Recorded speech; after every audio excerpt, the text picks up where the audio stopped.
देखिए, ये तो सभी चाहते हैं कि सेक्स हो, लड़का हो या लड़की, सभी सेक्स को एंजॉय भी करना चाहते हैं। पर क्या कभी किसी ने ये सोचा है कि अच्छा सेक्स कैसे किया जाए? तो आज हम आपको स्टेप बाय स्टेप बताने वाले हैं। देखिए, मजे की बात यह है, आपकी आसानी के लिए इस टॉपिक को समझाने के लिए हम इसको 2 डिवीजन में तोड़ रहे हैं। क्या आप जानते हैं? ध्यान से सुनिएगा जरा, बहुत मेहनत करके आप तक ये इंफॉर्मेशन पहुंचा रहा हूं। ये नॉलेज आपके लिए बहुत मेहनत से लाया हूं, तो इस मेहनत की कदर कीजिए और जानने की कोशिश कीजिए।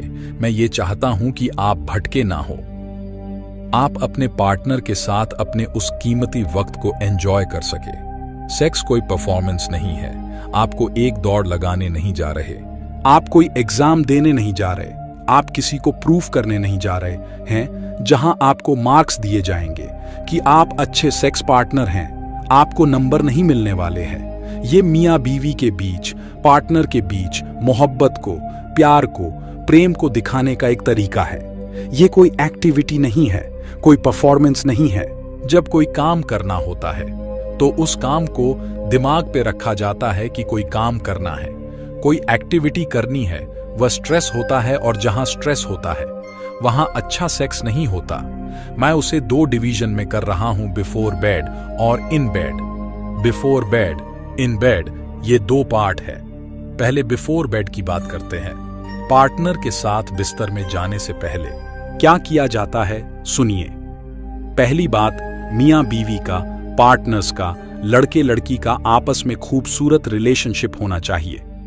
अगर आप एक दूसरे की कदर, एक दूसरे की कीमत को नहीं समझते, एक दूसरे की रिस्पेक्ट, एक दूसरे के लिए दिल में सच्ची फीलिंग्स अगर आपके अंदर नहीं है, तो आप एक अच्छे साथी नहीं हैं। वो सिर्फ एक परफॉर्मेंस बनकर रह जाएगा और आपको बीमारियां देकर जाएगा। तो कोशिश यही करनी है, आप एक दूसरे के जज्बात को, एक दूसरे की फीलिंग्स को, एक दूसरे की भावनाओं को समझे। नंबर 2, पहले ये समझिए कि क्या आपका रिलेशनशिप हेल्दी है या नहीं। दिन की वही क्लेश, झगड़े, परेशानियों और टेंशन के बीच आप सेक्स में लग जाते हैं। 2 पार्टनर के बीच अगर ट्यूनिंग अच्छी नहीं तो सेक्स भी अच्छा नहीं होगा और उसका नुकसान हो सकता है। यदि आपको तेज भूख लगी हुई है, आप थके हुए हैं, तो पहले इन चीजों को खत्म कीजिए।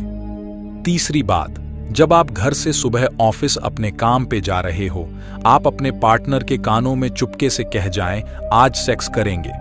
इससे 2 बड़े फायदे होते हैं। ये बात सारा दिन आपके पार्टनर को और आपको स्टिम्युलेटेड रखेगी, आपके अंदर हैप्पी हार्मोन बनाती रहेगी, आपके लेवल को बढ़ाती रहेगी और कहीं ना कहीं आपका मन भी जुड़ा रहेगा। एक दूसरे के लिए एक दूसरे से मिलने की चाहत पैदा होगी या आपके बाउंड को इंक्रीज करेगा। ये तो थी बिफोर बेड वाली बात। अब आते हैं हम इन बेड वाले टॉपिक पर, बिस्तर के अंदर क्या करना है। देखिए, इसकी शुरुआत एक पावरफुल एनर्जेटिक 4 प्ले से करें।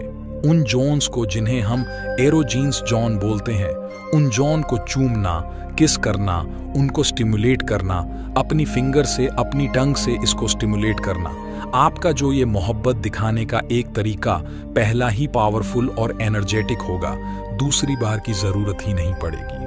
आप करके देखिएगा ऐसा, आप फिर खुद समझेंगे कि आपको कितनी इंपॉर्टेंट बात मैं बता रहा हूं। अक्सर लोग ये किया करते हैं कि डिस्चार्ज हुआ और हटकर एक तरफ अपने पार्टनर से अलग और उधर मूव करके लेट जाते हैं। कुछ लोग तभी उठ के बाथरूम चले जाते हैं और कुछ काम में लग जाते हैं। ये नहीं करना चाहिए। आप अगर डिस्चार्ज हो गए हैं तो ये भी तो ध्यान रखिएगा आपका पार्टनर भी पूरी तरह से सेटिस्फाइड हुआ या नहीं। अगर वो नहीं हुआ है, इस बीच उसको ऑर्गेज्म देने की कोशिश करें। वो चाहे आप फिंगरिंग से करें, लिकिंग से करें। जो मैंने बताया, एरोजीन्स पार्ट्स को आप स्टिमुलेट करके, उसके ब्रीस्ट को, डिफरेंट पार्ट्स को स्टिमुलेट करके उसको भी ऑर्गन तक पहुंचाने की कोशिश करें। ऐसे में 2 मिनट, 4 मिनट भी लग सकते हैं, लेकिन इसी तरह एक दूसरे के साथ वक्त गुजारिए। एकदम अलग ना होइए। ये पॉइंट्स अगर आप फॉलो करेंगे और इन पॉइंट्स को अगर आप स्टेप बाय स्टेप लेकर चलेंगे, तो आप देखेंगे कि कुछ वक्त बाद आपको पता लगेगा कि जमीन और आसमान का फर्क आ गया। ये इंफॉर्मेशन वीडियो के जरिए आप तक पहुंचाई जाती है। ये पूरी तरह साइंटिफिक, ओरिजिनल, ऑथेंटिक होती है, लेकिन सबके लिए नहीं होती। हर आदमी की जरूरत अलग अलग हो सकती, हर लड़की की जरूरत अलग अलग हो सकती है, हर मर्द की जरूरत अलग अलग हो सकती है, तो इसको समझना होगा। उम्मीद है आपको बात समझ में आई होगी।